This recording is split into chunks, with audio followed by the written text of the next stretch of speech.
तो भैया जैसे कि आपको पता है कि मध्य प्रदेश वर्ग 1 और वर्ग 2 की काउंसलिंग वगैरह शुरू की जा चुकी है और हो सकता है आगे चल के वर्ग 3 की भी शुरू हो जाए। लेकिन आज की जो मेरी वीडियो बनाने का मेन टॉपिक है वो ये है कि दोस्तों अगर आप यहाँ पर डॉक्यूमेंट अपलोड कर रहे हैं, जैसे विकलांग वालों को यहाँ पर प्रॉब्लम आ रही है, उन्होंने जब इसका नोटिफिकेशन पढ़ा तो उनको पता चला कि यहाँ पर डिजिटल वाला सर्टिफिकेट मांगा जा रहा है, तो उसके बारे में मैं आपको बताऊंगा। साथ में जो आपके पास मूल निवासी है, क्या यहाँ पर ऑफलाइन मूल निवासी चल जाएगा या फिर आप ऑनलाइन मूल निवासी लगाएं।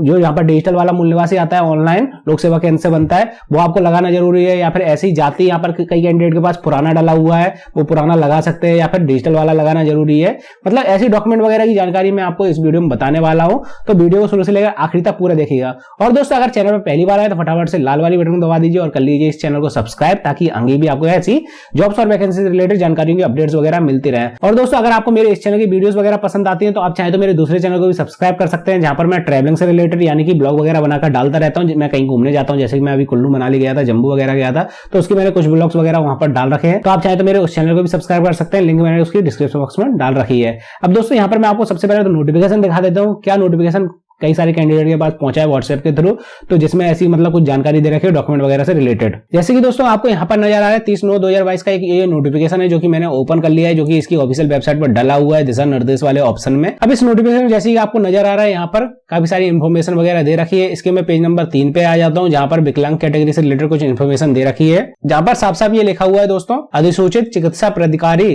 मेडिकल बोर्ड द्वारा जारी न्यूनतम 40% दिव्यांग का प्रमाण पत्र ही मान्य होगा। यानी कि यहाँ पर इन्होंने ना ही ऑनलाइन की बात की है, ना ही यहाँ पर ऑफलाइन की बात की है। मतलब आपके पास जो भी है जो कि अधिसूचित चिकित्सा प्राधिकारी द्वारा प्रमाणित किया गया है, वो आप यहाँ पर प्रमाण पत्र अपलोड कर सकते हैं, भले ही आपके पास ऑफलाइन वाला है या फिर डिजिटल वाला है। अब कई सारे कैंडिडेट के पास यहाँ पर दूसरा एक पीडीएफ वगैरह पहुंचाई गई है, जहां पर काफी सारी इंपॉर्टेंट जानकारी दे रखी है, तो उसको भी मैं आपको दिखा देता हूँ। अब दोस्तों जैसे कि आपको यहाँ पर नजर आ रहा है, कई सारे कैंडिडेट के पास ये वाली पीडीएफ वगैरह भी आई है, जो कि 3 पेज की है। यहाँ पर दूसरे पेज में उच्च माध्यमिक शिक्षा पद हेतु डॉक्यूमेंट वगैरह जो क्या क्या लग रहे हैं उसकी जानकारी दे रखी है, और तीसरे पेज में यहाँ पर माध्यमिक शिक्षा पद हेतु कौन कौन से डॉक्यूमेंट लग रहे हैं उसकी जानकारी दे रखी है। तो डॉक्यूमेंट वगैरह सेम है, थोड़े बहुत अंतर हो जाते हैं, जैसे कि पोस्ट ग्रेजुएशन वगैरह के यहाँ पर डॉक्यूमेंट वगैरह बढ़ जाते हैं और 12th की जो यहाँ पर मार्कशीट वगैरह रहती है वो कम हो जाती है। तो मैं आपको मतलब एक बता देता हूँ, उसी के अंदाज से आप यहाँ पर समझ जाएंगे। जैसे कि दोस्तों माध्यमिक शिक्षक पद हेतु यहाँ पर जो डॉक्यूमेंट लग रहे हैं वो जन्म तिथि प्रमाण पत्र हेतु यहाँ पर 12th या फिर 10th की मार्कशीट आपको अपलोड करनी है।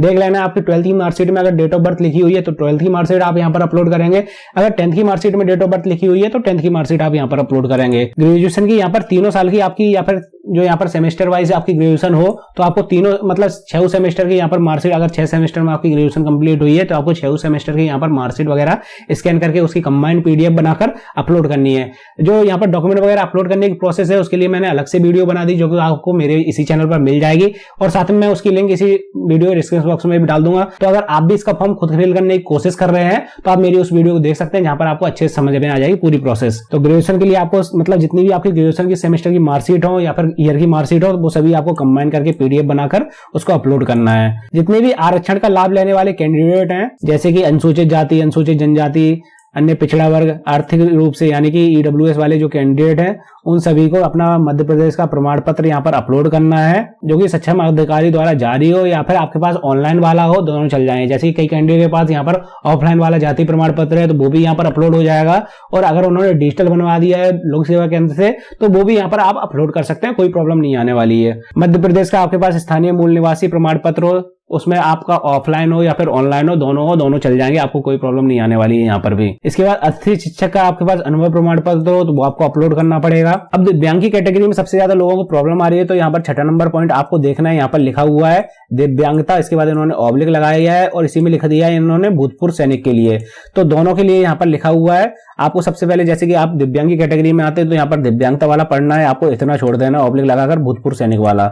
तो मैं यहाँ से इतना हटा देता हूँ, यहाँ से पढ़ता हूँ, दिव्यांगता की स्थिति में सक्षम अधिकारी द्वारा जारी या फिर नवीनतम डिजिटल प्रमाण पत्र, यानी कि दोनों केस में आपका यहाँ पर चल जाएगा। जैसे कि दिव्यांग कैटेगरी है, फिजिकल कैटेगरी और फिजिकल हैंडीकैप्ड वाले जो कैटेगरी कैंडिडेट हैं, वो यहाँ पर आप ऑफलाइन वाला भी अपलोड कर सकते हैं जो कि पुराना बनता था, या फिर डिजिटल वाला जो यहाँ पर कार्ड बनता है, डिजिटल वाला सर्टिफिकेट वगैरह बना हुआ है, तो उसको भी आप यहाँ पर अपलोड कर सकते हैं। ऐसे अगर आप भूतपूर्व सैनिक की कैटेगरी में आते हैं तो आप यहाँ पर ये छोड़ सकते हैं, दिव्यांगता वाला ऑप्शन आपको यहाँ से पढ़ना शुरू करना है। भूतपूर्व सैनिक की स्थिति में सक्षम अधिकारी द्वारा जारी वैध ऑफलाइन वाला प्रमाण पत्र हो या फिर नया कोई डिजिटल वगैरह बना हो आपके पास, तो आप उसको अपलोड कर सकते हैं। तो दोनों के लिए यहाँ पर दे दिया है, इसीलिए कई सारे कैंडिडेट को यहाँ पर समस्या आ रही है। वो सोच रहे हैं कि दिव्यांगता के लिए न्यूनतम डिजिटल प्रमाण पत्र ही अपलोड करना अनिवार्य होगा। अब दोस्तों आप यहाँ पर सोच सकते हैं कि दिव्यांगता वाले अगर कैंडिडेट यहाँ पर नवीनतम वाला डिजिटल प्रमाण पत्र बनवाने जाएंगे, कई सारे कैंडिडेट के पास यहाँ पर ऑफलाइन वाला ही बना हुआ है, उन्होंने अभी तक नया वाला नहीं बनवाया है। अगर वो बनवाने जाएंगे तो उनको बहुत ज्यादा चक्कर काटने पड़ेंगे।